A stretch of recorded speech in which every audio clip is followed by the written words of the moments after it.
Olá, muito boa tarde. Bem-vindos a mais uma Dakota Talk. O meu nome é Carlos Tomás, sou o presidente do Vintage Aero Clube, esta associação sem fins lucrativos dedicada ao restauro, à educação e à promoção da história da nossa aviação. Hoje é um prazer termos connosco um aviador, é o comandante José Guedes, é reformado da TAP, durante 37 anos trabalhou na TAP em Portugal, tem muitas histórias para contar e é um prazer estar aqui connosco. Bem-vindo, Zé, ao nosso Dakota Talks.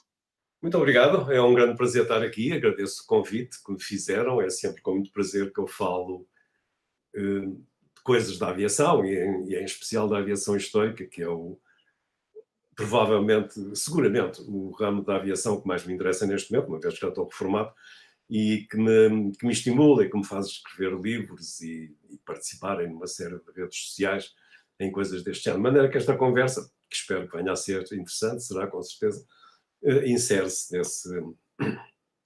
nessa nova parte da minha vida ligada à aviação.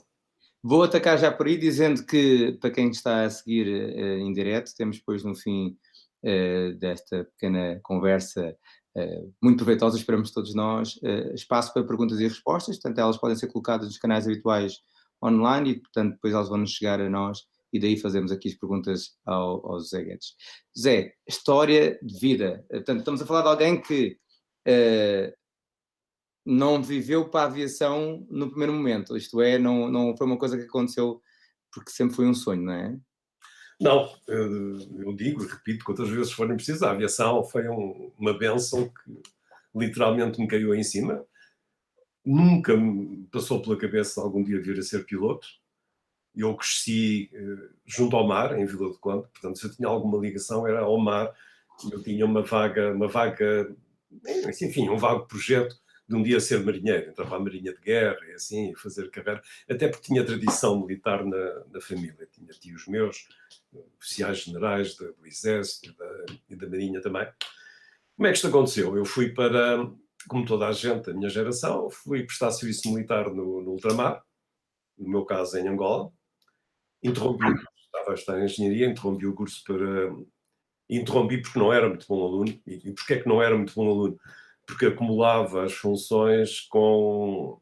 Tinha uma banda de rock, tocava numa banda de rock na altura, que tinha algum sucesso, e sobrava-me... E depois, o que estava à volta disso, a namorada, sei lá, aquelas coisas todas.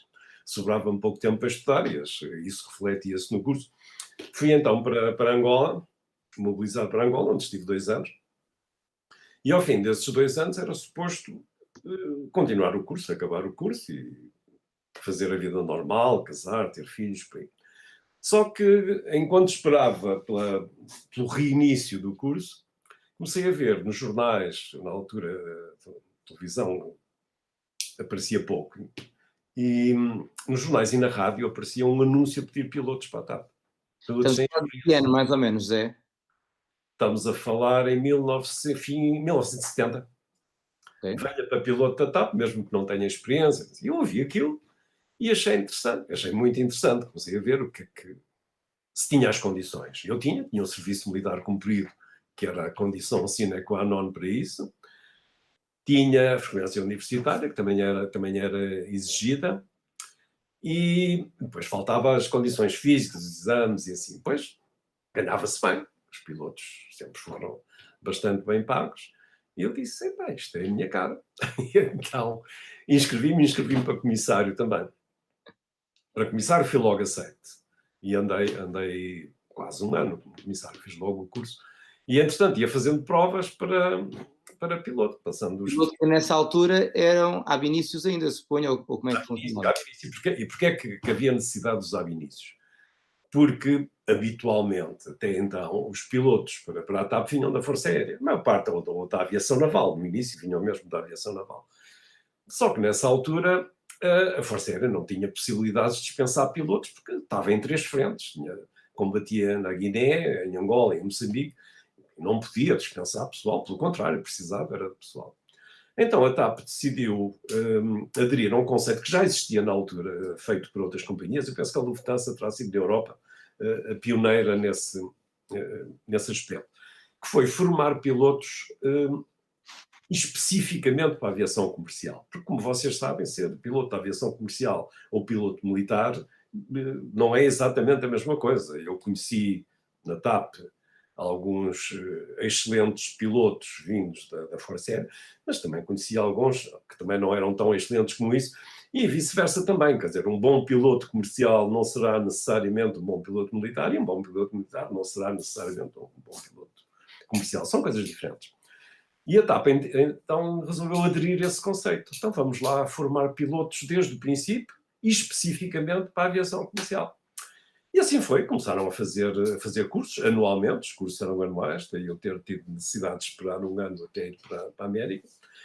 E gradualmente fui passando barreiras, quer técnicas, quer físicas, aqueles exames todos, psicológicos e assim, e dão comigo a ser enviado para os Estados Unidos. Foi assim uma daquelas coisas que me apetecia beliscar, o que é que está a acontecer na minha vida. Vocês não conseguem ter essa noção, mas 1970 eu nunca tinha saído de Portugal, considerando que Angola também era Portugal.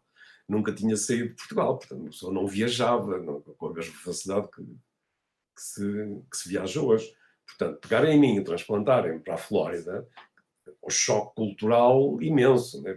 Ainda por cima para a aviação. Portanto, aquilo foi toda uma série de coisas de choques culturais. Agora, uma experiência fantástica. Foi um ano e meio de E trabalho. nessa entrada vamos parar a que avião, então? Como? Nesse ano de entrada vamos parar a que avião? Eram Boeings que tínhamos na altura, não é? Então, faço o curso na América em aviões pequenos, em Cherokees e em Piper Aztec, que era o bimotor, depois acrobacia, fizemos o curso de acrobacia num T-34 e acabamos num jato executivo, que era um Hawker Siddeley 125, essa parte já fizemos em Nova Iorque. E dali vimos para a TAP, mais um ano de curso, o curso teórico da TAP e depois o curso específico do Boeing 727. Só que, entretanto, aí aconteceu uma outra mudança, portanto, isto é o período das grandes mudanças da TAP. A TAP decidiu considerar que, a partir de então, o lugar de flight engineer que havia seria o lugar de entrada dos pilotos, ou seja, todos os pilotos, antes de sentarem na frente, passavam pelo painel, o que só era vantajoso. Eu tive um ano no painel como flight engineer e, para já, aprendi uma barbaridade do avião, sabia aquilo tudo, parafuso a parafuso. E depois é uma fase muito interessante de familiarização. Quando me sentei no lugar do copiloto, eu já sabia aquilo tudo e mais alguma coisa. Só tinha que aprender a aterrar. Permite estar mesmo à vontade com o avião, não é? Quando se sabe os sistemas todos, não é? Completamente. E na altura era obrigatório por aquelas razões que eu há pouco contei. Ou seja, quando havia uma avaria, tinha que ser o piloto ou o flight engineer fazer o diagnóstico. Tinha que conhecer o suficiente. Não havia lá um ECAM para dizer falhou isto, agora façam aquilo. Não, tínhamos que ser nós a diagnosticar e a fazer. Portanto, para isso era preciso conhecer muito bem o avião. E aí estive durante quase 7 anos no 727, foi uma experiência muito, muito interessante. E depois, como é que foi a carreira daí para a frente? Depois passei para o 707, o velho, venerável 707, o avião que mudou a história da aviação comercial. Como vocês sabem, o 707 é o primeiro, não é o primeiro foi o Convair, mas o Convair falhou do ponto de vista comercial. O 707, para já, é o primeiro com capacidade transatlântica, portanto ele faz diretamente Londres-Nova Iorque, ou Nova Iorque-Londres, e levava 170 passageiros, portanto já com uma capacidade grande, e é um avião que passa a ligar os continentes, portanto a partir daí, e depois é um avião extremamente fiável, tudo aquilo parece um avião militar, forte e feio, mas muito... Notou uma grande transição do 727 para o 707, então, em termos de evolução tecnológica? Não, pelo contrário, até foi uma certa regressão, porque o 707 é anterior ao 727. Mas a diferença era muito pequena, portanto a transição foi muito fácil, era um avião maior, um quadrimotor, uns motores muito, muito fiáveis, tudo aquilo era muito fiável. Agora, também com muitas avarias, eu lembro de fazer... Vocês estão fartos de fazer voos para a África, fazer voos de Luanda para Lisboa, por exemplo, de Maputo para Lisboa, no 707, sem radar. Porque o radar é variável, vocês imaginam o que é andar no meio da África sem radar, não é? Portanto, é uma festa. No mínimo. Levar pancada. Também fiz sem piloto automático, ainda é mais divertido. piloto automático avariado em Luanda, não havia quem reparasse, bem óbvio, e lá viemos com o avião à mão por aí fora, portanto, que a gente se divertia nessas alturas. Aí, claro, quem levava com a carga normalmente era o copiloto que ficava, eu era copiloto 707, quem ficava agarrado ao manche, a maior parte do tempo E a era... expressão divertido é agora, se calhar na altura não seria essa a expressão mais. Não, mas achávamos, sim, sempre levamos isso na boa, fazia parte da aventura, eu era muito Era um novo na altura. crescimento também técnico, não é? Do ponto de vista de experiência, não é? Quando nós temos 30 anos, queremos é ter aventura, coisas diferentes, a rotina é uma coisa muito chata, eu acho que é parte desta profissão que menos interessa, foi repetir as mesmas coisas, e, portanto, tudo o que venha por fora, o imprevisto, e que estimula até certo ponto a criatividade, é mais interessante. E depois, claro, ficamos com histórias para contar. Não vos estava aqui a contar como é que é a vida de Luanda a Lisboa sem piloto automático, ou sem radar, que ainda é mais divertido. Então, nessa fase 727, 707, emergências graves, técnicas, não havia. Não, eu ao longo da minha carreira, depende do que é que vocês entendem por emergências graves, porque Um trem que não desce, um motor que falha, esse tipo de coisinhas que. não, isso tive, claro. Isso era o dia a dia, né? No 707, e os flaps não funcionavam, isso era o dia, mas isso não chegam a ser emergências. E mesmo no 737, e assim. E o que é que me aconteceu? Aconteceu-me o sequestro no 727, mas isso já foi muito, muito falado. E aconteceu tragicamente o acidente do Funchal, onde eu tinha estado meia hora antes dele ter acontecido. Eu saí de lá e logo a seguir houve o acidente. E quem ainda por cima envolvia um amigo meu, colega de curso, o Miguel Leal, pai da Rita Tamagnini, que escreve sobre aviação e que todos vocês conhecem. E, portanto, isso foi uma coisa que nos marcou muito a todos. Foi uma pancada muito grande. Não que nós tivéssemos a ideia ou a convicção que éramos imortais ou que tivéssemos a ideia que éramos os melhores pilotos do mundo. Na altura havia um bocado esse mito, os pilotos de TAP eram fantásticos, nunca tinham tido um acidente, era verdade. E éramos, como continuamos a ser, muito bem preparados. Tínhamos realmente um nível bastante elevado daquilo que eu conhecia das outras companhias. E agora, um acidente destes é uma coisa que nos marca a todos e marca profundamente durante muito tempo. A mim marcou-me por razões pessoais, porque um dos meus melhores amigos estava envolvido nisso, e depois também porque eu, na altura, eu sou um dos fundadores do SPAC, do Sindicato dos Pilotos, que foi fundado no ano anterior. O SPAC foi fundado em 1976, não estou em erro. E em 1977, na altura do acidente, ele tinha funções no SPAC. Eu trabalhava no Gabinete Internacional das Relações com o IFAL, estive em várias conferências, e como era copiloto e cheio de vontade de trabalhar, era uma espécie de pau para toda a obra. Sempre que havia assim coisas para fazer, mandava-me, eu gostava imenso. Então o sindicato mandou-me a mim e a mais dois comandantes para o Funchal, para uma missão horrível, que era ir à procura dos corpos dos nossos colegas. Na morgue, ou então no local do acidente. Pronto, isso já é conhecido, nada foi encontrado, mas é uma experiência altamente traumatizante.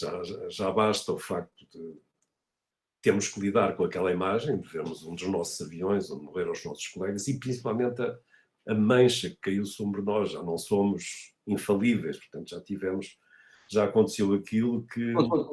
Do ponto de vista da motivação dos pilotos, terá sido um ponto baixo, não é? Como é que foi o crescimento para voltar a ter esse sentimento de Confiança. confiança, vá lá? Não, confiança, para já, estudando o acidente.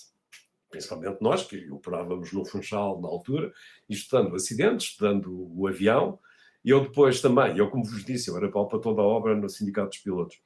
Fui nomeado para representar o SPAC numa comissão que, entretanto, foi criada para estudar soluções para a pista de Funchal, que era uma pista pequenina, tinha 1.600 metros, e depois do acidente arranjar um projeto de segurança e estudar o atual projeto, que já existia, o projeto. Essa comissão era liderada pelo comandante André Turcá, que foi o piloto de testes do Concorde, que fez o desenvolvimento do Concorde, que era um indivíduo que sabia uma barbaridade de aviação. E depois representantes da TAP, o comandante Maia, sei lá, os sábios todos da TAP, e eu estava lá mais como observador e representar o sindicato dos pilotos e principalmente a aprender. Aprendi imenso com aquela gente. Nessa comissão, portanto, essa comissão destinava-se a propor soluções para melhorarem a operação da pista de Funchal. Propusemos algumas soluções para a pista existente, ou seja, criar umas zonas de segurança à frente e atrás, fazer o grooving da pista, que não existia, enfim, uma série de coisas, e ajudas para a PIS e coisas assim, que na altura era muito primitivo, não havia nada disso. Esse projeto foi aprovado e depois demos parecer negativo à atual estrutura, ao atual aeroporto, portanto, ao aumento de pista sobre pilares, assim. Isso foi estudado e realmente, do ponto de vista técnico, estás farto de operar lá, e eu também operei lá, eu perdi a conta, não no aeroporto novo, na pista nova, mas na antiga, fiz, não sei, 300, 400 aterragens, e a pista de Funchal é imprevisível, porque o problema vem da esquerda, quando aterramos na pista 06, vem da montanha, né? Vem da montanha porque o vento vai para um lado, vai para o outro, dispersa-se. Portanto, essa parte meteorológica ainda foi estudada a possibilidade de deslocar o aeroporto para outro local, mas realmente não havia grandes alternativas. E depois, uma das partes que levou... Isto já passaram muitos anos, não estou a ser de forma alguma indiscreto. A maquete do atual aeroporto foi levada para um túnel de vento para a Universidade de Poitiers. E foi lá testada. E realmente as imagens que aquilo gerava, os turbilhões que se formavam por baixo, naqueles pilares, para nós, pilotos, aquilo era uma coisa de apertar o estômago. A gente via aquilo, ir para um lado, ir para o outro.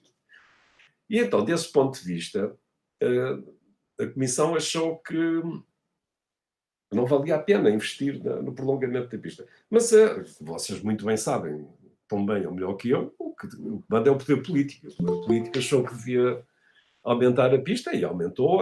Claro que os problemas se mantêm, continua a fechar pelas mesmíssimas razões.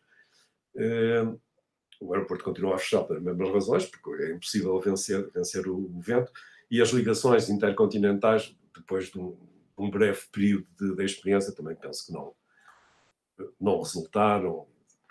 Portanto, tudo isso na sequência do acidente, onde eu tive depois também envolvido nessa parte, nessa comissão, que também me deu muito, muito prazer e onde aprendi imenso, que era realmente aquilo que eu mais queria, era aprender. Voltando ali à carreira, portanto, vem essa investigação, vem o processo que traz às melhorias do aeroporto, ficámos no mesmo avião, progredimos, como é que foi a sua carreira depois na companhia? Depois, para isso, fui para o 707 e apanhei uma coisa que era interessantíssima, que era a comissão liquidatária do 707. O 707 estava em fim de ciclo, estava em phase-out, e é quando aparecem os melhores programas. O que é que são os melhores programas? Carga, andei a fazer voos de carga para os sítios mais estranhos do planeta, era fantástico. E depois, os empréstimos. Eu fui emprestado 2 vezes, a TAP emprestou não, alugou um avião a Malta, e eu e mais um grupo de pilotos e flight engineers fomos incluídos no package, e vendeu um à República Dominicana e mandou também uns pilotos no package, como vocês imaginam, ir trabalhar para a República Dominicana, assim uma espécie de férias pagas. Era difícil, portanto, não era? Uma vida dificílima, ainda por cima num dos melhores hotéis de Santo Domingo, Meliá, e então o nosso trabalho era, cada tripulação, nós só fazíamos Santo Domingo, Nova Iorque, Kennedy, que eram 3 horas e tal, 4 horas de voo. E depois o resto do dia, não voávamos todos os dias, né, porque tínhamos 3 tripulações, mas era que aquilo repartido por todos, eram umas férias. Foi excelente, portanto, foi essa parte do 707 que eu mais... Depois houve colegas nossos que foram para Angola, a pedido da TAG. Eu não fui convidado também, não fui porque achei que as condições, muito embora se ganhasse muito dinheiro, pagavam muito bem, as condições não eram muito boas, e eu já conhecia bem Angola, e depois da guerra civil que eles passaram, não era exatamente o lugar do mundo que mais me interessava estar. Depois, acabado o 707, fui para o Lockheed, fiz uma passagem rápida pelo Lockheed, tive 2 anos no Lockheed, gostei imenso do Lockheed. Aí sim já há uma evolução tecnológica assinalável. Houve pilotos, como sempre acontece nas transições, houve pilotos que não conseguiram fazer a transição do 707 Porque a tecnologia era demasiado avançada, ou porque era comparativamente na altura, se vocês claro, hoje se virem o Lockheed, os cangalhos não sabiam, mas na altura era um salto grande. Como foi um salto grande a transição do Super Constellation para o Caravelle, ou do 707, que as coisas com o jato passavam-se muito mais depressa. Cada vez que há uma transição, há pessoas que têm dificuldades e depois há pessoas que por isso simplesmente não conseguem. E na transição do analógico para o digital, para o Airbus 320, também houve grandes problemas. Cada vez que há uma mudança grande, e essa mudança do 320 da Airbus é talvez a maior que eu conheci, talvez não, é seguramente, a passagem para o fly-by-wire, que é uma coisa, tecnicamente é uma coisa fantástica, portanto é uma mudança. Eu que vim do 737, 200 e 300, que era um avião praticamente analógico, para o 320, é um salto brutal. Do Lockheed, então, depois passei para comandante 737, fiz o curso em Pittsburgh, nos Estados Unidos, e tive a voar 737-200 e 300 quase 10 anos. Gostei muito do 737. dizem que é o avião do aviador quase, não é? É fácil de voar. É o avião do aviador. Gostei. Hoje, quando me perguntam, eu vou uma quantidade de aviões, quando me perguntam qual foi o avião que me deu mais prazer, eu digo sempre que é o 737. E principalmente o 200, o pequenino, eu na altura tinha um Peugeot GTI, e eu gosto muito de automóveis, e gosto de carros desportivos. E eu na altura chamava o 737 o GTI dos aviões, porque aquilo era um avião tão fácil de pilotar, tão ágil, cheio de motor por todos os lados. E muito honesto, muito fiável. Nunca apanhei nenhum susto no 737, fiz centenas de aterragens no Funchal e noutros lugares, alguns ainda piores. E um avião simples, muito, muito interessante. E gostei muito do 300 também. O 300 já era assim uma coisa, já era um avião quase de transição, já tinha alguns instrumentos eletrónicos e assim, eu já não achava tanta graça aquilo. Eu gostava mesmo do avião raw, cru. Depois fui para o 320, para a escolinha do Bahia dos Santos e do Carlos Mirpuri, onde eu cheguei à conclusão que nós sabíamos muito mais do 320 que os pilotos do resto do mundo, porque eles levavam aquele nível de exigência, era tão alto. Aliás, é muito curioso. Eu só tive um ano no 320. A TAP às vezes fazia assim nestas coisas mirabolantes. Eu agradeço, mas do ponto de vista de gestão financeira não parece que fosse muito, muito interessante fazer um curso para ir para o 320 e logo a seguir fazer o upgrade para o 340. E depois foi muito curioso quando cheguei ao 340, onde estavam os instrutores mais antigos e os comandantes mais antigos. Quando cheguei ao simulador e comecei a fazer aquelas coisas todas, tinha aprendido no 320, epá, esquece isso, esquece aquilo, eu sabia demais. Mas vinhamos do 320, realmente aquela dupla Mirpuri e Bahia dos Santos era verdadeiramente De que ano, mais ou menos, nessa altura do 20 e depois o 40? O 40 foi em 97, se não estou em erro. Então isto terá sido 96 para ou mais cedo, por aí, Sim, não é? foi 95, 96, por aí. E realmente aquilo estava no auge. E eu compreendo bem essa responsabilidade que eles tinham, e principalmente do tratar-se de uma transição grande, de quem vinha do C-37. Bem, eles também vieram, o Mirpuri e o Bahia foram meus copilotos no C-37. Só que eles foram mais cedo para o 320. Essa foi quanto a minha a grande transição. A próxima, e eu tenho falado sobre isso e vejo depois fui para o 340, poucas coisas aconteceram, aliás não aconteceu nada, o avião não avariava, era uma chatice, não. A única coisa invulgar que fiz, além da taça de futebol no Porto, foi ir à Austrália, levar tropas para Timor. Foi uma aventura, portanto, eu dessas coisas gosto de fazer coisas. Levávamos um saco cheio de dólares para pagar aterragens e aqueles direitos todos, negociar coisas. Portanto, mandaram-nos, aquilo era um voo das Nações Unidas. Vão por aí fora e tratem da vossa vida. Portanto, sem apoio nenhum, sem... Cumpram horários, mais coisa, menos Não coisa. havia dados nenhums. Vocês levam, mas os soldados para Darwin, que depois ia lá o C-130 da Força Aérea, porque o 340 não conseguia aterrar em Dili, e desenrasca-se. Negociem, adorei. Cheguei a estar 6 horas no aeroporto de Bombaim a negociar coisas e a corromper funcionários para que as coisas funcionassem. São estas coisas que eu acho graça na parte paralela à aviação. Portanto, nós temos que lidar não só com o avião, mas com toda a parte envolvente. Estávamos entregues a nós próprios, não tínhamos ninguém para nos fazer as folhas de carga, nem os despachos, nem aquelas coisas. Portanto, essa parte gostei muito. E, entretanto, eu tenho assistido também. Bom, vocês, quando acharem que eu estou a falar demais, calem, porque senão eu não. Não, é só continuar, não há problema nenhum. Nós gostamos de ouvir. Outra coisa que eu tenho assistido, e isso leva-nos para a próxima transição, e eu tenho falado sobre ela ultimamente. Quando eu cheguei à TAP, ainda se voava com 5 pessoas no cockpit, com 5 homens, na altura ainda não havia mulheres, no cockpit. Um dos lugares já estava em extinção, que era o radiotelegrafista, portanto era o comandante, copiloto, navegador, mecânico e o radiotelegrafista. Os radiotelegrafistas já estavam em extinção, porque as comunicações já se faziam via VHF, HF, assim, já não era necessário pipipi. Alguns foram convertidos em mecânicos. E depois passamos a andar 4, no 707 andavam 4, quando andava o navegador. Ainda apanhei essa fase do navegador, que fazia observações, astro, e tinha uma mesa de trabalho muito grande.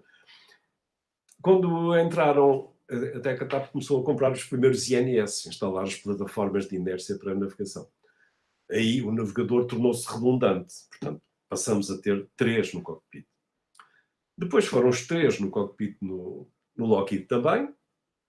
Depois passei para 2 no 737, o que até certo ponto era normal, na altura. O Caravelle também já só tinha 2 pilotos, muito embora na TAP, por vezes, fazem com a Flight Engineer também. Em aviões de médio curso era relativamente vulgar, só 2 pilotos no cockpit. No longo curso, não.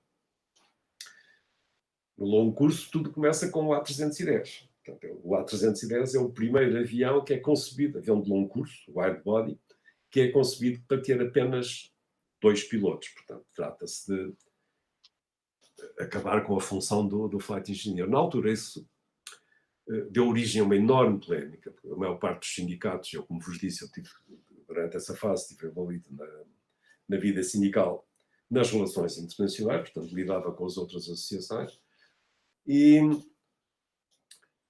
houve uma grande luta sindical para tentar acabar com...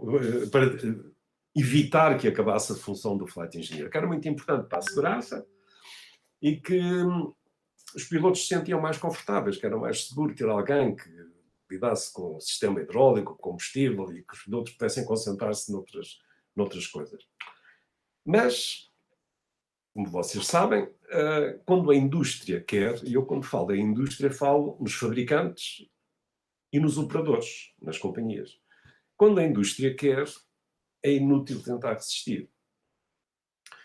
Eu lembro de ter estado a representar o SPAC numa reunião em Frankfurt que visava criar uma frente alargada para enfrentar a indústria e evitar que o terceiro homem desaparecesse. Mas aí a Airbus teve um golpe de gênio. Na sequência dessa conferência, convidou uma série de pilotos, quase todos os que lá estavam, a irem a Toulouse voarem o simulador 310. O avião ainda não existia, mas já existia o simulador. Portanto, eles estavam a fazer o desenvolvimento do avião até a partir do simulador. Então deram-nos um curso básico, agora sentem-se aí e vamos começar a brincar com isto. Não houve um único que não viesse lá fascinado. Epá, isto é fantástico. Eu adorava saltar já para este cockpit e não sei o quê. Então nós que estávamos no 707 e no Lockheed e não sei o quê. Eu quero vir já para aqui. Portanto, ficou muito difícil convencer Eu lembro perfeitamente de ter chegado ao nosso sindicato e ter dito ao presidente, penso que na altura que era o Cunha Lopes, de ter dito, eu tenho argumentos para sim e para não. Se é para defender os dois homens só no cockpit, eu tenho argumentos para isso. Se é para o não, por razões sindicais, também tenho que ter. E pronto, e foi inútil, porque realmente as companhias venceram, os fabricantes e as companhias de aviação venceram, e o lugar do Flight Engineer foi extinto. Agora, começa a falar-se em extinguir um dos pilotos. É o próximo. Ficar só um, não é? E a que distância é que estamos disso, do seu ponto de vista? Isso ninguém pode dizer. Já estão a fazer testes, a ser feitos testes em voo. Não é? E, por enquanto, com aviões pequenos. Qual é a filosofia subjacente a isso? Como vocês muito bem sabem, a tecnologia para levar o avião de ponto A ao ponto B existe há muitos anos. Né? Se vocês pensarem, em 1969 foi mandado um foguete à Lua, mandado a partir Sim, do Texas, né? A partir de Houston. Essa tecnologia já existe há muito tempo. Depois põem-se outros problemas de outra ordem. Portanto, do ponto de vista de tecnologia, isso existe. Portanto, o que é que a indústria neste momento pensa? Se nós tirarmos um piloto de cockpit e o substituirmos por outro que está no chão e que monitora 4 ou 5 aviões ao mesmo tempo, só para garantir a redundância, que é o princípio fundamental da aviação, como todos nós conhecemos, né? No caso do piloto lhe dá um treco, tem que haver alguém que traga o avião para o chão. Essa é uma das possibilidades. E depois os benefícios. Não, são os salários, portanto, os pilotos de uma forma geral são bem pagos, gerir, os pilotos têm vida própria, né? Ficam doentes, têm problemas familiares, portanto há uma série de problemas que, diminuindo o número de pilotos, diminui-se o número de problemas. E depois há outra corrente de pensamento que diz também que,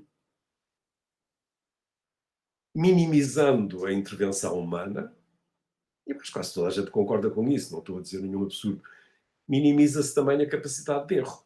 Portanto, nós vimos de uma fase da aviação em que a esmagadora maioria dos acidentes tinham, na origem, uma componente humana grande. Eram causados por fator humanos, fossem pilotos, fossem mecânicos, fossem controladores de tráfego aéreo, ou seja, o fator humano o estava peso era muito grande, não há dúvida, sim.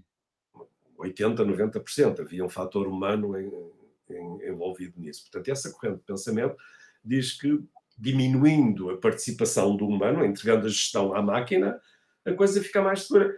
A verdade é que desde a chegada do fly-by-wire, portanto, tive a felicidade de fazer essa transição, o número de acidentes tem vindo a diminuir. Vocês pensem que em 2017 não houve um morto em toda a aviação comercial, em todo o mundo, em Nunca milhões vi. milhões de passageiros. Depois, em 2018, houve aqueles problemas com o 737 MAX e não sei o quê. Daí as coisas pioraram temporariamente. Mas a segurança de voo tem vindo a aumentar. Aliás, os grandes investimentos ao longo destes anos, se vocês pensarem bem, quando eu comecei a voar o 707, voava a Mach 84, que é o que se voa hoje, portanto, ou menos até. Já não me lembro bem, no 340 acho que nem voávamos a 84, era para aí 82, para ser mais económico. Né? Portanto, em termos de velocidade não se ganhou nada. Agora, ganhou-se a economia, portanto, os motores hoje são muitíssimo mais económicos, e Estabilidade. em segurança, né? A segurança tem vindo a aumentar exponencialmente. Portanto, agora voltando um bocadinho atrás, quem defende essa ideia da minimização do fator humano invoca esse argumento, ou seja, se entregarmos isto mais à máquina, porque a máquina não falha, não erra, ou trabalha ou não trabalha, agora não faz asneiras, né? Não confunde coisas e assim, ou está on ou está off. Quando digo máquina, estou a falar em computador. E depois isso leva-nos a uma fase que eu tenho, que é a fase que eu ando a estudar agora e que acho verdadeiramente fascinante e assustadora, que é a inteligência artificial, que é uma coisa que já está aí, em vários setores, e há uma proposta também para introduzir a inteligência artificial na aviação comercial. Ou seja, não há pilotos, vai lá estar um robô, o que é que seja, uma máquina que vai gerir aquilo tudo, quando muito haverá um piloto em stand-by cá abaixo, só para garantir a tal redundância. E problemas é que isto levanta? Levanta vários, não? Portanto, até do ponto de vista técnico, isto levanta vários problemas. Estamos só a falar em as transições que eu vivi e as transições que o Carlos Tomás e o Filipe vão viver, porque é inevitável que elas vão acontecer. quando falamos em inteligência artificial, estamos a falar numa máquina que com uma capacidade imensa, não sei números, nem me vou atrever a citá-los de contos, mas capaz de concentrar em si milhões de bytes de experiências e integrar aquilo tudo. E de gerir situações e tomar decisões. E o mais assustador disto tudo é que poderão também ter iniciativas próprias, ou seja, a máquina um dia vai pensar, Por ela própria, sim. vai superar o criador. É o caso em que a criatura acaba por ter vontade própria, acaba por superar o criador. Já se fazem experiências, já há quem fala em... Já há um avião, um pequenino, um Cessna, qualquer que já anda a voar sozinho, e o primeiro passo penso que será dado com navios de carga, portanto, o que não parece absurdo. Portanto, para um navio de carga, depois tem 7 ou 8 tripulantes, passa não tem nenhum, portanto, isso, em caso de acidente, não haverá, ainda por cima andam devagar, não haverá grande problema. No caso dos aviões é diferente. Eu penso que o problema maior vai ser o problema psicológico. É convencer Se vai quem vai lá dentro, não é? lá dentro. E eu penso, na minha geração, não vou dizer que ninguém vai, lá da minha idade, ainda por cima os que atravessaram esta fase da aviação, ninguém vai. Mas os mais novos, os que nasceram com o computador, os millennials que nasceram neste século, É só uma naturalidade, é só uma continuidade. olham para isto como uma coisa normal. Eles já nasceram a confiar na máquina, portanto, é só mais um passo. E, portanto, isto para dizer, essa transição, obviamente eu não vou quantificar, não vou dizer se vai acontecer daqui a 10 anos ou 20 anos, é pouco mais ou menos, ninguém sabe, né? Penso que ainda vai demorar umas décadas. Mas parece ser esse o caminho que começa a apontar-se. Portanto, um avião completamente automatizado. É evidente que isto depois tem implicações. Das repercussões. E ficámos aqui a conversa durante muito mais tempo sobre uma temática que é, não há dúvida, muito interessante, mas eu queria um bocadinho voltarmos aqui a um backtrack e à história da aviação, estas gerações todas que passaram por si e que percebi que têm tempo, porque eu digo que tem tempo porque quem escreve livros tem tempo, mas tem outra coisa por trás disso também, que é tem a vontade mais que valorizada de o escrever. O mais conhecido diria que é este O Aviador, digo eu, dirá-me de cada outra forma. Qual foi a ideia por trás de escrever este livro, O Aviador, editado, disse-me há pouco que vinha na quinta edição, ou isso era já num outro livro? Não, o Aviador vai na quinta edição. A história é muito curiosa. Exatamente. A história é muito curiosa. Como todos nós, vocês também, todos nós temos histórias da aviação para contar, né? Quando estamos com os amigos, hoje aconteceu-me isto, aconteceu-me aquilo. E depois, quando eu me reformei, já uns anos depois de eu me reformar, os meus amigos continuavam a dizer assim, devias contar as tuas histórias, porque eu tinha a história do sequestro, tinha a história de um monte de coisas que me aconteceu. E eu criei uma página no Facebook e comecei a contar as histórias. Escrevia no Facebook, punha umas fotografias para ilustrar aquilo, divertia-me.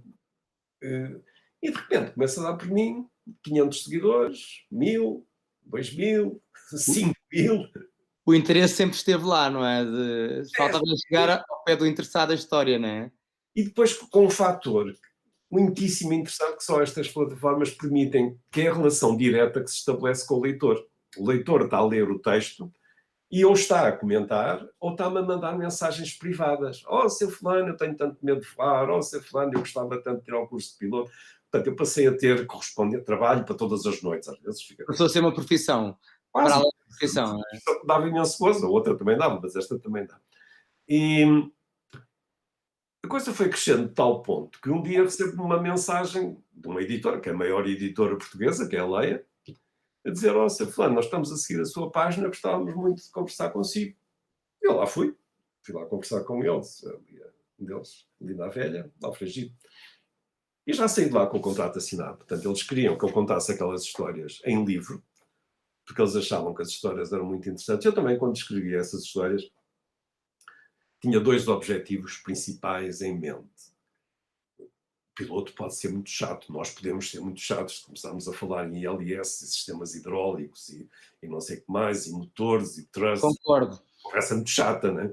Portanto, a minha ideia era contar histórias divertidas.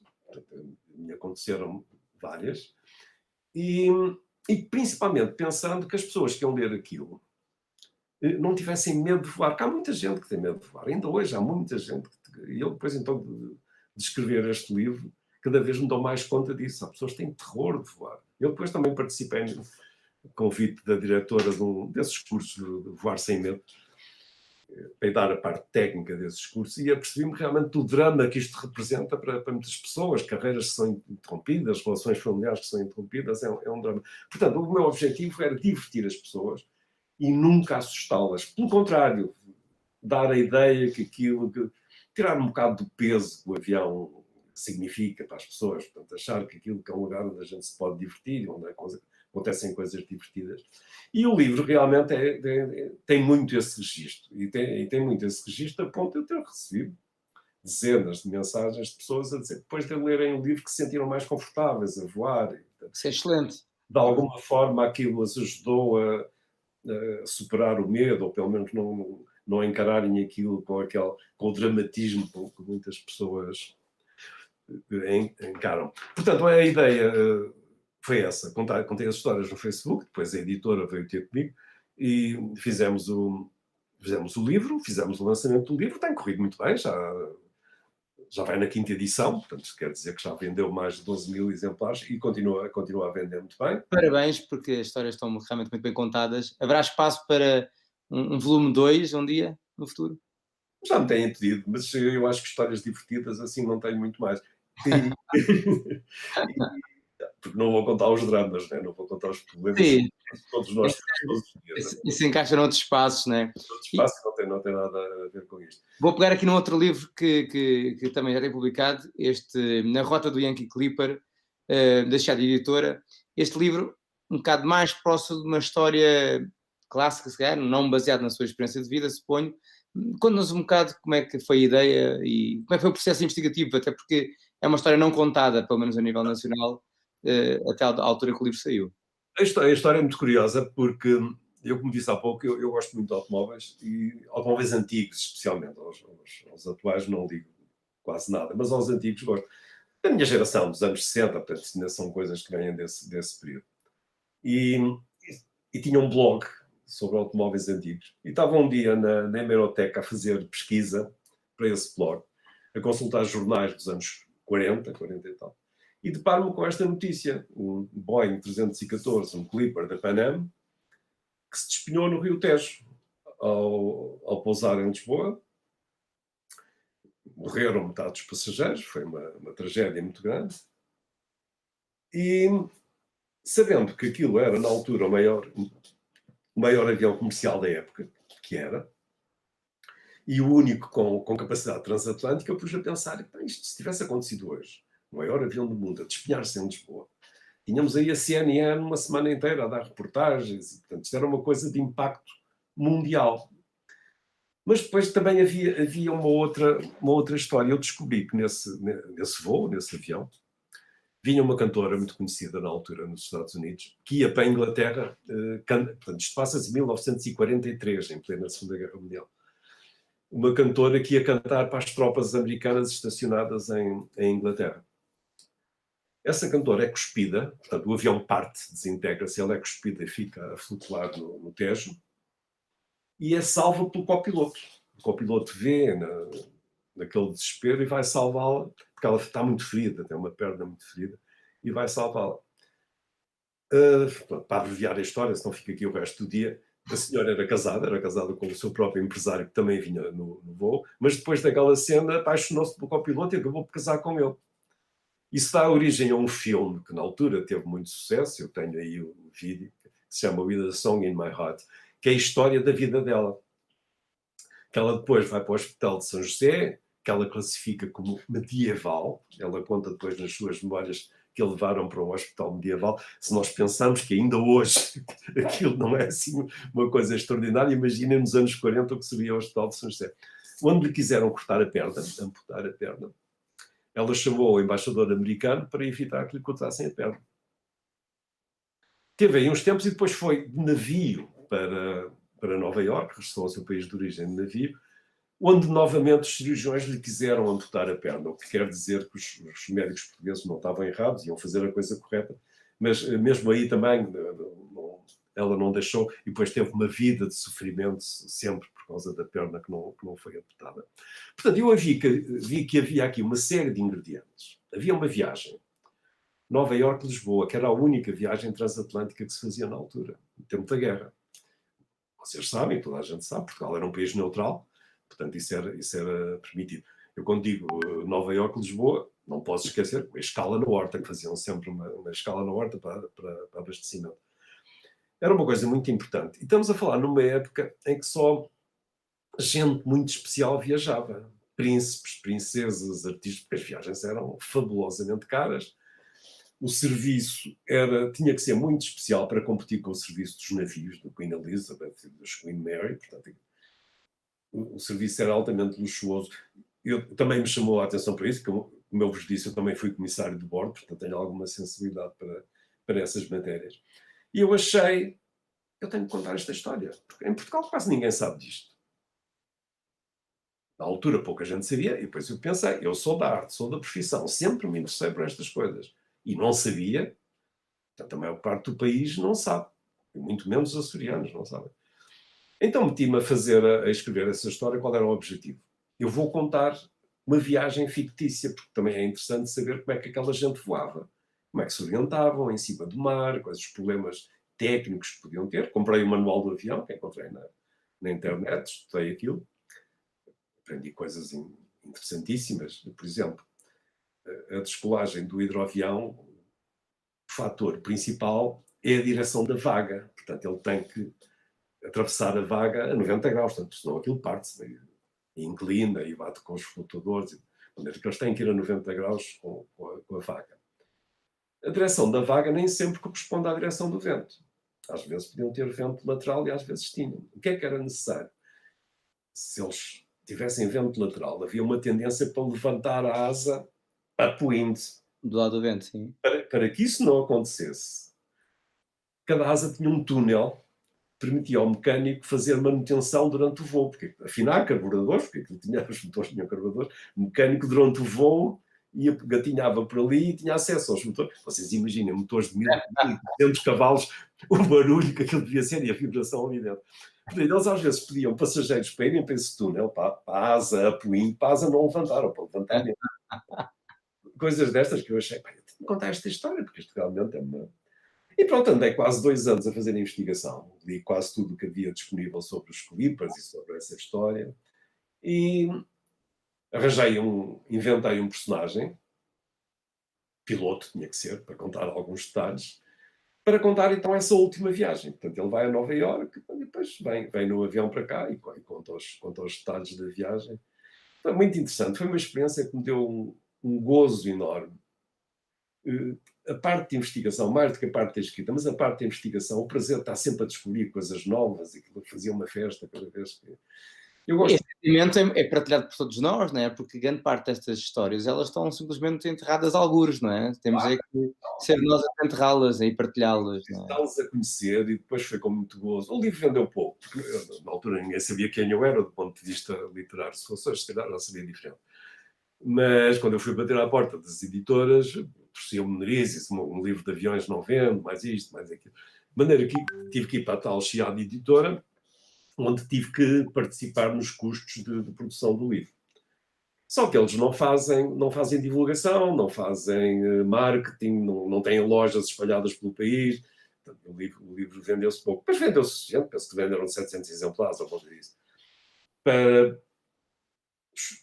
Ainda hoje me chegam convites para falar sobre o Yankee Clipper. Então, há pouco tempo, há mais de um ano, fui à Casa dos Açores, que estão diretamente interessados no assunto, e eu tenho um PowerPoint onde conto a história toda, e as pessoas acham interessante. Também já fui apresentá-lo à Universidade da Beira Interior, também agora antes do Covid, aos alunos do curso de Engenharia Aeronáutica Espacial.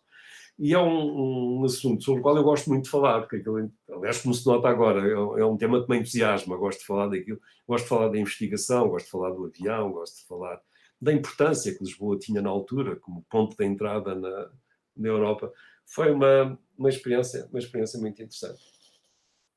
E diga uma coisa, há mais projetos por trás destes, não é? Porque eu sei que Zé é Estou ativo como somos todos nós e não vamos nunca ficar parados, parar é morrer. E, Não, portanto, na perspectiva, o que é que nos pode contar aí de projetos futuros que tenha na manga? neste momento já terminei uma biografia do Carlos Black, que só ainda não saiu devido ao Covid, porque não há E para forma aqueles que de. estão só a ouvir, quem é que foi Carlos Leque, assim de uma forma muito genérica, sem dar nenhum tipo de segredo sobre a história que vai contar?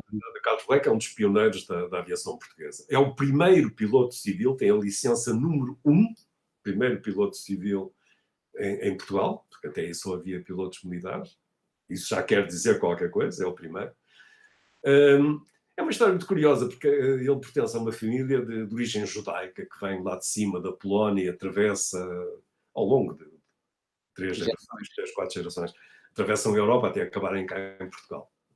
E gente com dinheiro, vocês imaginam na altura, para ter um avião e pilotar, não podia ser um pobrezinho qualquer, portanto, uma família abastada, e que depois compra o primeiro avião civil, o CR, na altura ainda não era CS, o CP, acho que é CP, AAA, que é um de Havilland de 60, faz uma primeira tentativa para chegar à Índia, à Índia portuguesa, à Goa, falha na Palestina. Depois faz uma viagem a Angola, que é bem sucedida, ida e volta com outro piloto. E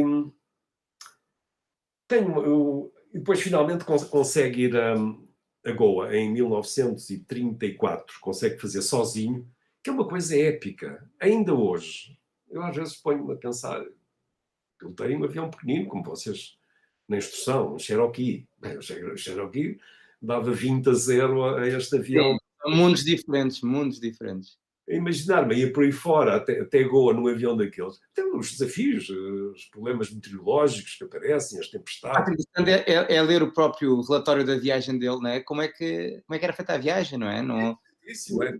E depois havia uma coisa muito interessante, porque ele todos os dias mandava uma carta ao pai. E esses documentos existem, eu conheço a família, portanto, essa documentação existe, com os relatos, com tudo. E o pai guardou religiosamente essa documentação que é preciosa. Portanto, isso tem uma importância muito grande para se fazer a história da aviação portuguesa. Ele depois está envolvido num outro projeto, que é o avião Salazar, que vocês já devem ter ouvido falar, que é um avião de velocidade, que foi comprado pelo Salazar, pelo Estado Novo. Toda a gente dizia que era um foguete, mas acabou por comprar um avião que era o Fórmula 1 dos ares, que tinha participado na corrida Londres-Sydney no ano anterior. Esse avião não ganhou, mas um avião igual ganhou. Ganharam essa corrida. É um avião de alta performance. E então o objetivo era ele e Costa Macedo, piloto militar, baterem o recorde da ligação Portugal-Brasil, Lisboa-Rio de Janeiro. Já haviam os franceses a tentarem fazer isso e, portanto, era um investimento para bater esse recorde. Esse projeto acabou mal porque, ao descolarem ali da Granja do Marquês, depois posso-vos dar alguns detalhes sobre o que é que aconteceu.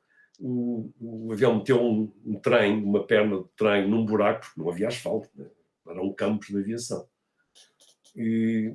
E pronto, e captou não, o trem entrou pelo terreno dentro, partiu os hélices, portanto o avião ficou completamente destruído. Muito pouco tempo depois de ter chegado, não é? Ele não faz Sim, pouco depois de ter chegado. Ao que eu li na altura, e depois falando como vocês imaginam, para ir para o Rio de Janeiro o avião tinha que ir carregadinho de combustível, aquilo levava gasolina até aos copos. Pelo que eu li na altura,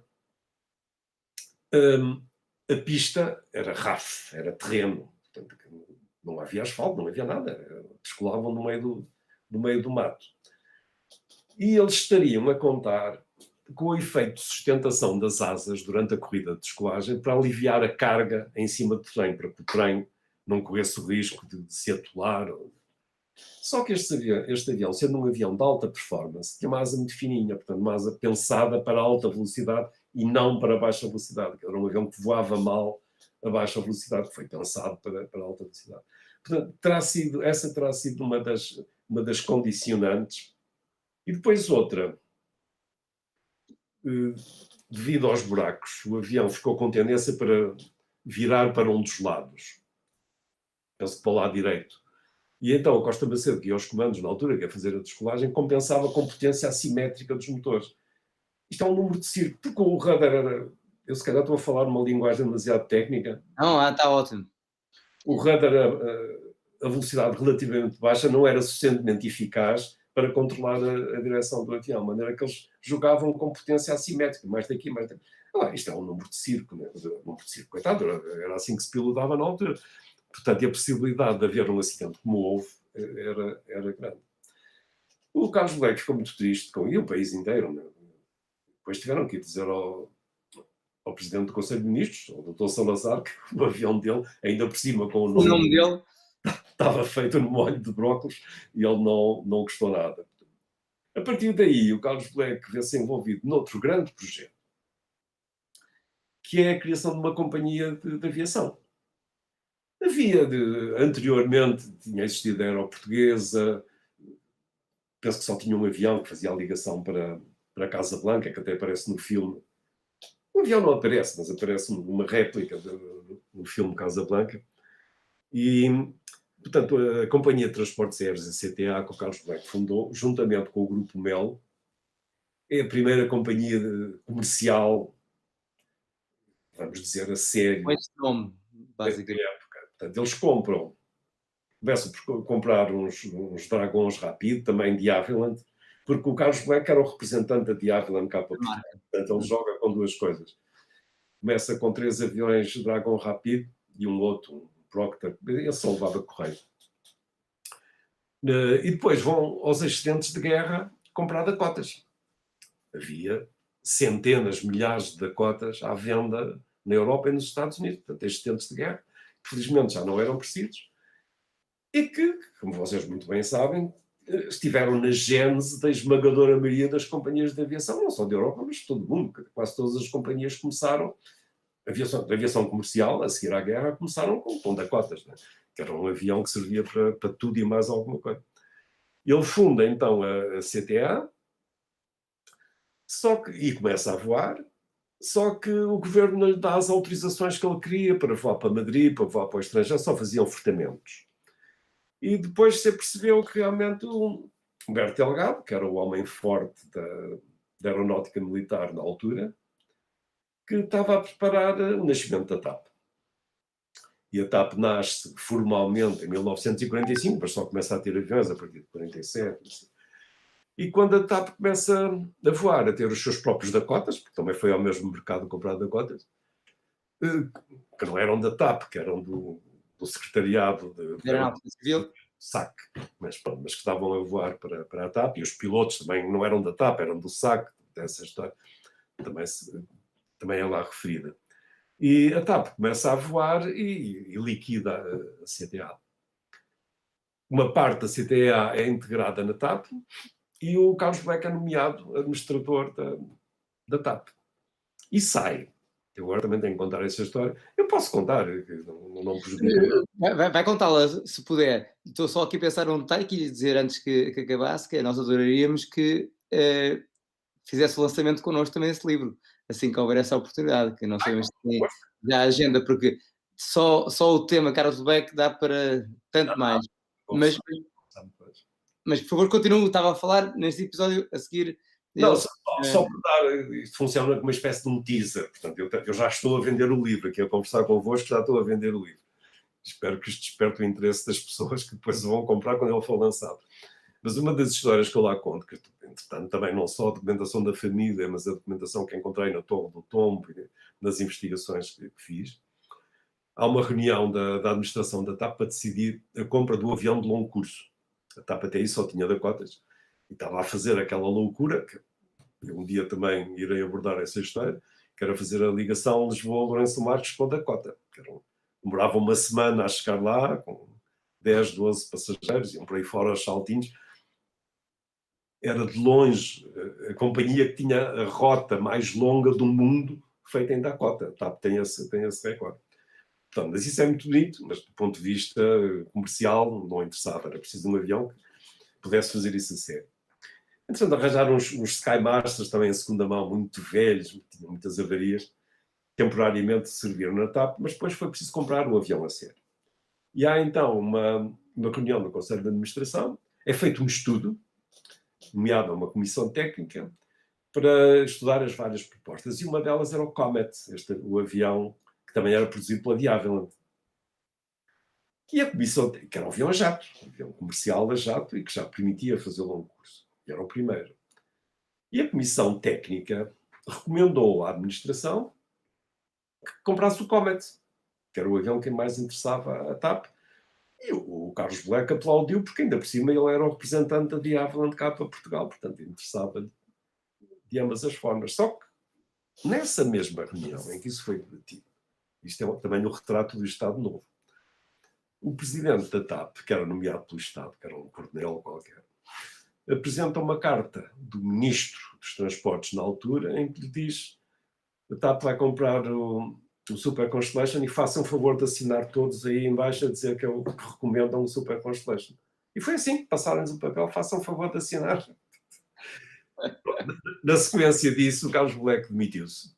Saiu da TAP, obviamente não podia pactuar com aquilo.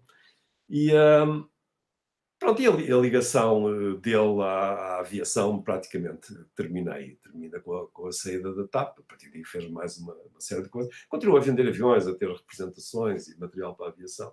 Portanto, ele está muito ligado à gênese da aviação, quer da aviação civil em Portugal, como eu disse há pouco, é o primeiro piloto civil. E naquela época de ouro dos anos 30 e depois 40 também, quando houve vários estudos que existiram aeronáuticos, não é? Portanto, o herói da aviação, numa época em que todos os dias os aviões caíam. Não é? Todos os dias caíam aviões. Aviões de muito modo pouco que fazer o que fizeram é não só louvável, mas é extraordinário. Ir à Índia num avião feito de tela, que era o que aquilo era um avião de tela, né? Aliás, há várias peripécias, partes do avião que partiram e tinham que ir arranjar um carpinteiro para reproduzir a peça, para fazer a peça. Era tudo assim muito, muito artesanal. Para mim, uma fase interessantíssima da aviação. É, para todos nós também, e acho que vai haver espaço para depois falarmos assim que nos puder dizer quando o livro for lançado. Claro, com certeza. Queria falar aqui só de mais duas temáticas. Uma é uma que é-nos muito próxima e a outra depois tem a ver com umas perguntas e respostas já aqui lançadas para mantermos aqui dentro do timing previsto aqui para a nossa conversa, porque por mais que todos nós quiséssemos, temos aqui muito mais tempo e haverá, penso eu, com a sua disponibilidade, espaço para outras oportunidades. Sim, então, é um assunto que é muito próximo de nós, porquê? Porque no próprio símbolo do vintage está um Dakota, portanto, a expressão Dakota, que também dá o nome aqui às palestras, foi a gênese de um projeto onde o Vintage Aeroclube esteve envolvido, o restauro do avião do Museu da TAP, em que houve uma tentativa da nossa parte para deixar o avião exposto tal qual ele foi representando a saída do primeiro avião na inauguração da linha Imperial. Isto é, estamos a falar de 31 de dezembro de 1946, a altura em que isso aconteceu. Eu sei que tem um projeto por trás e tem uma aproximação de interesses também comuns na linha Imperial. O que é que nos quer dizer sobre projetos é que tem aí que possam estar ligados a esta fantástica parte da história aeronáutica do país? Como eu disse, para já não há ninguém da minha geração que não tenha um fascínio pelo Dakota. Nós crescemos com esse. Eu brinquei com Dakotas pequeninos, aliás, deve ter para aí alguns. Não, brinquedos. Tenho. E, portanto, é um avião que nos marcou a todos. E depois, é a mãe da aviação comercial, a mãe ou o pai, ou o que lhe queiram chamar, porque na sequência, no fim da Segunda Guerra Mundial, foi com o Dakota que a esmagadora maioria das companhias de aviação do mundo começaram a voar. Portanto, na TAP tem um significado muito especial devido a essa linha, à linha Imperial. E é esse capítulo da história da aviação que eu tenciono atacar em breve, logo que o Covid permite, e logo que tenha o livro sobre o Black cá fora. Porque acho que é uma operação fascinante levar e há documentação também sobre isso, voar um Dakota de Lisboa até Lourenço Marques durante uma semana, aos saltinhos, porque o avião não tinha autonomia, nem tinha grande capacidade, porque nem sequer podia levar o número total de passageiros. Mas era uma rota política, não era mais do que isso, portanto era uma ligação ao Império, não é? Era uma afirmação do Império, por isso se chamava linha Imperial. Não é? Era uma afirmação do Império, aquilo é nosso. ia, atravessava a África, sem condições nenhumas, sem navegação, porque não havia nada. Ainda hoje, como vocês muito bem sabem, há muito pouca coisa em África. Agora imaginem, nos anos 40 não há nada, não havia nada. Portanto, aquilo era uma aventura, era navegação a olho, era VFR por aí fora, o avião a avariar dia sim, dia não, portanto, cheio de problemas, a ficarem em hotéis em condições nenhumas. Portanto, é a componente aventura vista no seu nível máximo. Portanto, mas também a parte romântica. Eu adorava ter sido piloto na altura. A carga de aventura envolvida, o romantismo. Não era nada monótono, de certeza. Aventuras deviam ser. Eram vistos, e com razão, uma espécie de semideuses, né? Para já porque eram pouquíssimos. E depois, pronto, cada vez que se contava esta história, a pessoa ir até ao fim da África e voltar, e não sei o quê, ia acontecerem montes de peripécias, aparecerem tuaregs a dar tiros, e mostrar uma coisa assim do outro mundo. E depois as próprias dificuldades técnicas, portanto, a navegação, na altura fazia-se navegação a astros também, tinham lá um navegador e comunicavam, lá estava o tal radiotelegrafista a mandar mensagens que raramente chegavam. Portanto, uma fase da história da aviação que eu acho interessantíssima. E pronto, e gostava de abordar essa questão. Tenho muita pena que o nosso Dakota não esteja a voar. Temos todos. Acho que isso podia ter sido, não sei se ainda é possível, mas podia ter sido um desígnio nacional. Uma referência, não é? Uma referência nacional, porque, como vocês sabem, existem em outros países, né, aviões desses. É muito comum que todos os operadores principais terem uma parte da história ainda viva, não é? E houve uma altura que, a nível do Sindicato dos Pilotos, ainda se pensou nisso. E havia quem tivesse desporto, porque havia ainda gente que trabalhou neles, mecânicos e assim, portanto, havia mão de obra que estavam dispostos a trabalhar à borla, portanto, sem recuperar o avião, havia know-how, havia... Agora faltou dinheiro, porque era preciso comprar peças e comprar coisas e assim, e não se conseguiu arranjar patrocinadores. Isto realmente é um país muito pobrezinho, não é? E as pessoas não estão muito sensibilizadas para isso. A primeira a estar sensibilizada devia ser a TAP, portanto, para o avião no ar, mas não desloca a conversa. A TAP está a perder não sei quantos milhões e se vamos gastar mais dinheiro neste avião, vão-nos acusar de estamos a desbaratar dinheiro.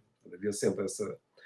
E deixamos passar essa oportunidade. Eu penso que o avião hoje já esteja muito pior do que estava, do ponto de vista de estrutura e assim. Cada ano que passa será sempre mais difícil, apesar de todos os trabalhos que possam ter, não é? Mas realmente acho que era muito bom, até para a imagem da companhia, e fazer voos turísticos e até ao Porto e voltar. Ia haver uma fila de gente interessada em fazer isso. Era muito interessante. esperemos que seja só. Esta conversa seja o princípio de algo mais do que isto, não é? Como já dizia o filme, não é? E que essa amizade se prolongue no tempo e projetos novos apareçam. Não? Nós temos alguns, queremos também partilhá-lo consigo e depois com este público todo que tem estado aqui a assistir e nos apoiam constantemente nos projetos, mas esta fase em que contamos histórias e partilhamos um auditório um bocadinho mais vasto do que só esta conversa de café, é também um dos objetivos, um dos desígnios do Vintage Aero Clube. E queria passar aqui às perguntas, se puder, apesar de obviamente a gente poder estar aqui muito mais horas, mas feitos, tens aqui alguns telespectadores, na verdade não são espectadores do YouTube e canais que estão aqui a assistir e a colocar algumas questões. Eu vou colocar, porque temos a forma de ter perguntas de vários lados e vou abordar aqui várias temáticas. Uma delas, pegando nesta linha em que parece estar mais próximo do ponto de vista temporal, ou seja, aquela questão de os aviões voarem com menos, um piloto pelo menos, e depois no futuro, quem sabe, a tecnologia permitir que possam voar sem nenhum, do qual eu desgostaria muito que isso acontecesse, mas nós temos que ser realistas e perceber que o futuro é para a frente.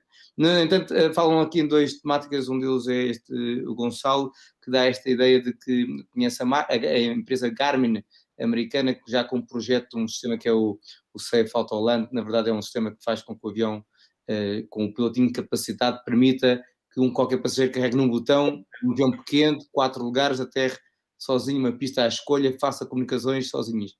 A pergunta é, juntando aqui 2 ou 3 perguntas, e já me tentou dar uma resposta parecida que é não sabe, mas a escala temporal é no seu tempo de vida, será no nosso, certeza? Não, como eu mais... Falei há pouco, eu conheço esse projeto da Garmin também, é um dos vários que andam por aí, e já está a voar, o avião já está a voar. Ninguém se arrisca a dizer se vai ser daqui a 5 anos, a 10 anos. Agora, eu penso que é inevitável que isso vai acontecer. O desaparecimento de um dos pilotos é inevitável. E nós temos que pensar, e vocês já passaram por isso dezenas de vezes, mesmo nas situações mais adversas, nós temos que demonstrar em simulador que o pilot incapacitation, né? De repente ficamos sozinhos no avião e temos que pilotar o avião e trazê-lo para o chão, e se tiver lá um instrutor chato, não sei como é que tu és, ainda mete umas avarias pelo meio para a gente se divertir mais. Portanto, essa capacidade existe. E a indústria, como eu disse há pouco, os fabricantes e os operadores sabem disso. Portanto, e dizem... Claro que há coisas que eles não conseguem prever, que a indústria não consegue prever, que são fenómenos extraordinários, sei lá, uma tempestade daquelas fiéricas que acontecem no meio do Atlântico, tantas vezes nos aconteceram, bem, não posso pôr a contar detalhes, não assusta as pessoas, mas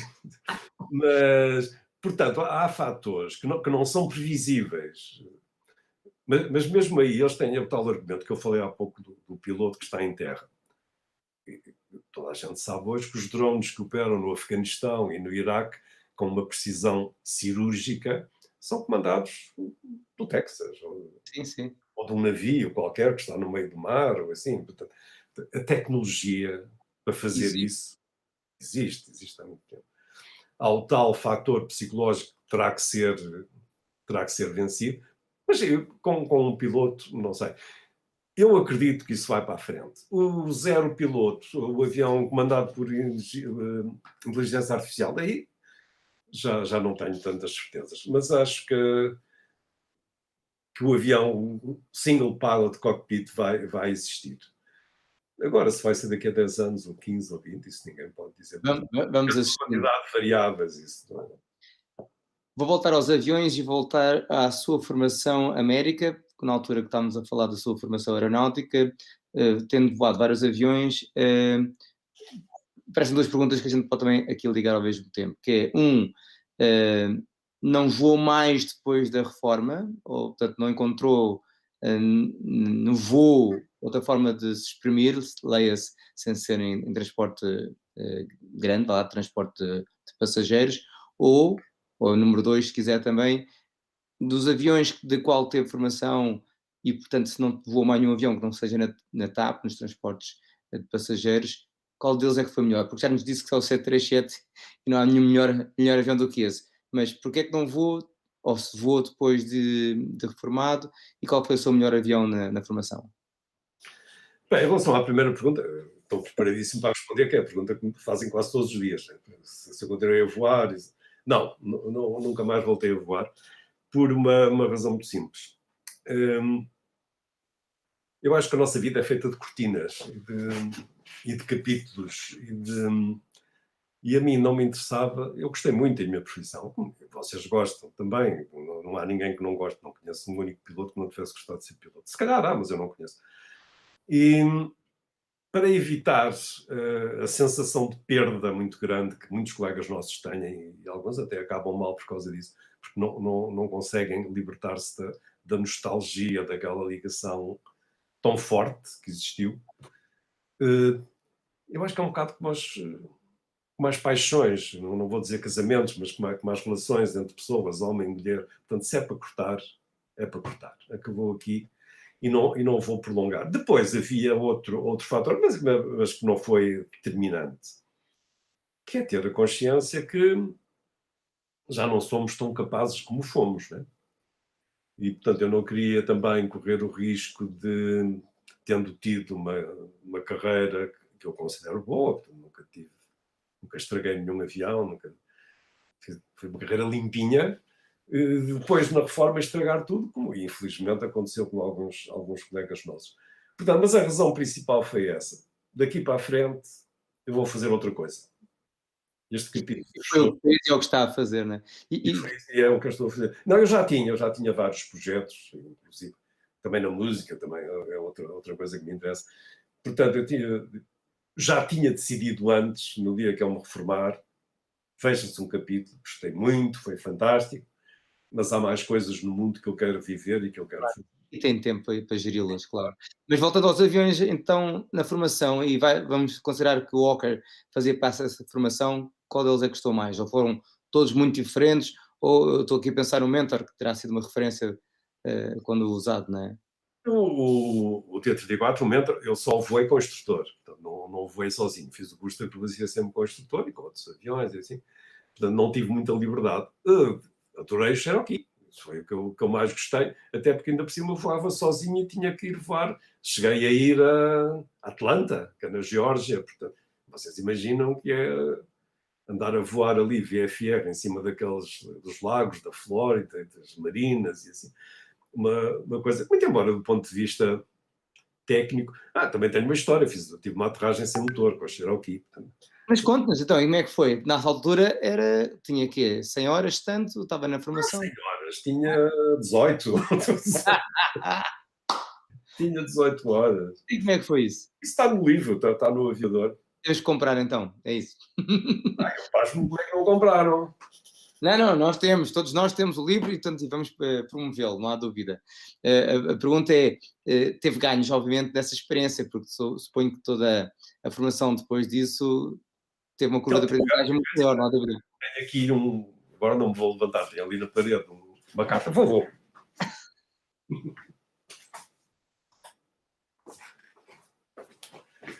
Tem aqui uma carta que até está encaixilhada, do diretor da escola. Isso é da Flight Safety, era isso ou não? Da Flight Safety. Flight Safety? A dizer que eu era o melhor piloto do mundo, tinha acabado de ser largado, ia dar voltas de pista e imediatamente a seguir à descolagem o motor pifou. E não se pode contradizê-lo agora, é o melhor piloto do mundo. Claro, foi isso que eu disse. Não, eles aqui não dizem, mas dizem, eu vou dizer.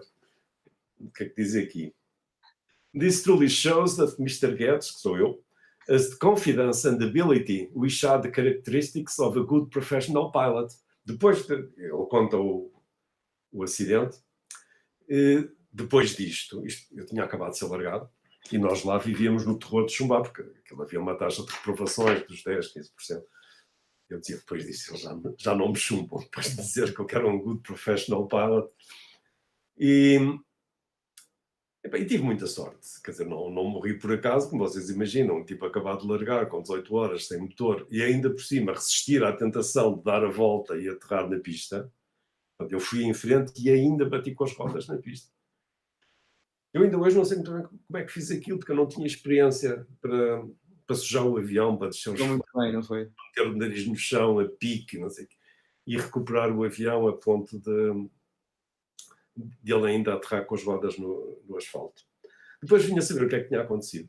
Eu fiquei à rasca a pensar, já fiz a geneira, vou chumbar, já fiz aqui uma geneira qualquer. Mas quando chegou a equipa de mecânicos da Flight Safety e abriram o capô do Cherokee, vi logo o mecânico-chefe com um cabo na mão. Algo não normal. Algo que não era. E o avião, aquilo que vocês estão fartos de saber, todos nós estamos fartos de saber, tinha vindo da manutenção, que é o pior presente que nos podem dar, não é? Todos os níveis. Avião saído da manutenção, as pessoas pensam, um avião, que sorte, vais voar um avião que fez agora a revisão, que sorte, nada, vem cheio de problemas. E ao longo da vida tive várias experiências dessas, até na TAP. Todos os aviões vindos da manutenção nunca me deram muita fé. Prefiro que venham das mãos dos colegas do que da manutenção. Pronto, tinha tido um problema, penso que o cabo da mistura que tinha partido, e aquilo descomandou-se todo. E depois, outra coisa muito curiosa. Na altura eu não tive medo.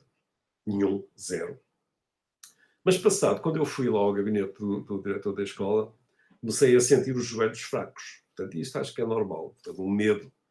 Depois tens aquela descarga de adrenalina e depois começa-se a sentir o medo. E eu já tinha ouvido falar nisso e depois o diretor da escola confirmou. E disse-me, vais ter que voar já a seguir. Eu disse, mas eu ainda estou, os joelhos ainda não estão muito bons. Epá, tem que ser. E tenho. E depois confirmei isso. Aliás, até houve um caso de um amigo meu que teve um problema semelhante na Força Aérea, com T6, e que nunca mais voltou a voar. Não foi voar logo a seguir. A Força Aérea também não tinha aviões assim disponíveis, que eles tinham lá na escola. e ficou com medo e nunca mais voou. Portanto, isso resolveu-se assim, foi voar no próprio dia. Este incidente ocorreu de manhã, da parte da tarde já andava para ali a dar voltas feliz e contente em cima do aeroporto. E muito grato à sorte, porque ainda hoje eu digo, alguém fez aquilo por mim, porque eu não tinha experiência, não tinha, eu vos disse, eu tinha pai 18 horas de voo, fui largado às 14, tinha pai 18 horas de voo, foi logo das primeiras vezes. Portanto, eu gostava muito, voltando ao início da conversa, eu gostava muito desse avião, mas enquanto escola, é um avião de aprendizagem extremamente simples. Dos aviões grandes, e principalmente dos aviões a jato, o 737, embora tenha voado também o Walker Siddeley 125, é um jatinho pequenino, confesso que não achava muita graça aquilo. Agora o 737, sim, é um avião que fica As suas medidas todas, não é? encham as medidas todas. Aliás, o que eu tenho mais para aí são 737. Os meus toys. Vou pegar nessa dica também do encher-lhes também as nossas medidas, porque foi extraordinário estar consigo aqui à conversa para esta Muito plateia. obrigado, para mim foi um prazer. Vamos ter, acho eu, muitas oportunidades de voltar a conversar. Há tanto assunto aqui que é de interesse comum e do qual nós gostaríamos muito de partilhar todas as outras histórias que têm aí enquanto projetos. Mais uma vez, muito obrigado por ter estado aqui este tempo. Muito obrigado a vocês também, foi um prazer estar aqui, sempre à vossa disposição. Muito obrigado, um abraço para todos. Obrigado, e para aqueles todos que acompanharam e vão continuar a acompanhar, porque a edição vai estar gravada no canal de YouTube, muito obrigado por partilharem estas histórias, obrigado por estarem connosco, e em breve vamos publicar a próxima edição do mês seguinte, com novas temáticas, novos convidados, e mais uma vez, muito obrigado por estarem aqui, saúde e até à próxima.